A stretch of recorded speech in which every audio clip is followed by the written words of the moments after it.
Hi, faceless ആണ്. അങ്ങനെ 2024-25 border Gavaskar trophy അവസാനിച്ചിരിക്കുകയാണ്. പരമ്പര ഓസ്ട്രേലിയ കൊണ്ടുപോയി 3-1. ഒരു ദശാബ്ദത്തിന് ശേഷം ബോർഡർ ഗവാസ്കർ ട്രോഫി ഓസ്ട്രേലിയ തിരിച്ചു പിടിച്ചിരിക്കുകയാണ്. ഓസ്ട്രേലിയ ഡിസേർവ് ദ വിക്ടറി എന്ന് തന്നെ വേണം പറയാൻ. കാരണം ബാറ്റിംഗിലും ബൗളിംഗിലും ഫീൽഡിംഗിലും എല്ലാം നമ്മള് വൻ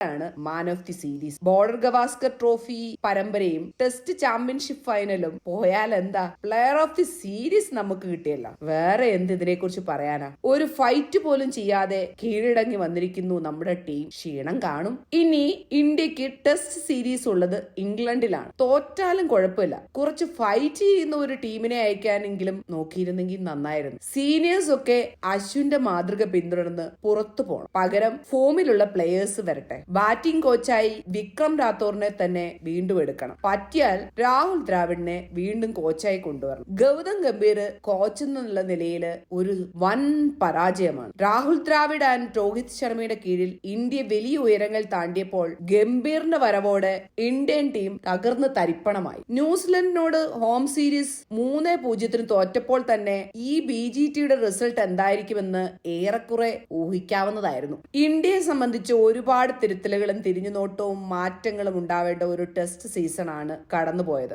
8 ടെസ്റ്റുകൾക്ക് മുൻപ് WTC ഫൈനൽ സ്ഥാനം ഏകദേശം ഉറപ്പായിരുന്നിടത്ത് നിന്നും ഒരു പത്തറ്റിക് ഡൗൺഫോൾ എന്ന് തന്നെ ഇതിനെ പറയേണ്ടി വരും. രോഹിത്തും കോഹ്ലിയും ജഡേജയും അടങ്ങുന്ന സീനിയർ യൂണിറ്റ് ഇതിന്റെ ഉത്തരവാദിത്തം ഏറ്റെടുക്കാനും ടെസ്റ്റ് ക്രിക്കറ്റിൽ നിന്ന് വിരമിക്കാനുമുള്ള തീരുമാനം എടുക്കുമോ എന്ന് കണ്ടറിയാം. ഇനിയും ഒരു ചെറിയ കാര്യം, ഫോം ഔട്ടിന്റെ പേരിൽ രോഹിത്തിനെ ഒഴിവാക്കാൻ പറ്റുന്ന ടീം മാനേജ്മെന്റിന് കോഹ്ലിയെ ഒഴിവാക്കാൻ പറ്റാത്തതിന്റെ ലോജിക്കാണ് എനിക്ക് മനസ്സിലാവാതെ. കഴിഞ്ഞ 4-5 മാസമായിട്ട് രോഹിത് ശർമ്മ നല്ല ഫോം ഔട്ടാണ്. കോഹ്ലി കഴിഞ്ഞ 5 വർഷമായിട്ട് ഫോം ഔട്ടാണ്. എന്നിട്ട് ഒരിക്കൽ പോലും ടീമിന് പുറത്തിരിക്കേണ്ട ഒരവസ്ഥ കോഹ്ലിക്ക് വന്നിട്ടില്ല. അതിനൊരു കാരണമേ ഉള്ളൂ. Virat Kohli who is one of the top selling sporting personalities in the world. BCCക്ക് എപ്പോഴും അവരുടെ ബിസിനസ് നിലനിർത്താൻ സൂപ്പർ സ്റ്റാർ പ്ലെയർ വേണം. പണ്ട് സച്ചിനായിരുന്നു. സച്ചിൻ വിരമിക്കുന്ന സമയമായപ്പോഴേക്കും ധോണി ആ ലെവലിലെത്തി. ധോണിയുടെ വിരമിക്കുന്ന ടൈം ആയപ്പോഴേക്കും കോഹ്ലിയും ആ ലെവലിലെത്തി. കോഹ്ലിക്ക് പിൻഗാമിയായി BCCI കണ്ടത് രാഹുൽ,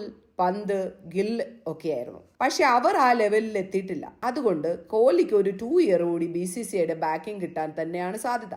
ഇർഫാൻ പഠാൻ കോഹ്ലിയെ കുറിച്ച് സത്യസന്ധമായിട്ടുള്ള കാര്യങ്ങൾ വിളിച്ചു പറഞ്ഞിട്ടുണ്ട്. പ്രത്യേകിച്ച് ടെസ്റ്റ് ക്രിക്കറ്റിൽ BCCIയുടെ ചെവിയിൽ അത് എത്തില്ല എന്നുള്ളതാണ് മറ്റൊരു സത്യം. ബൈ.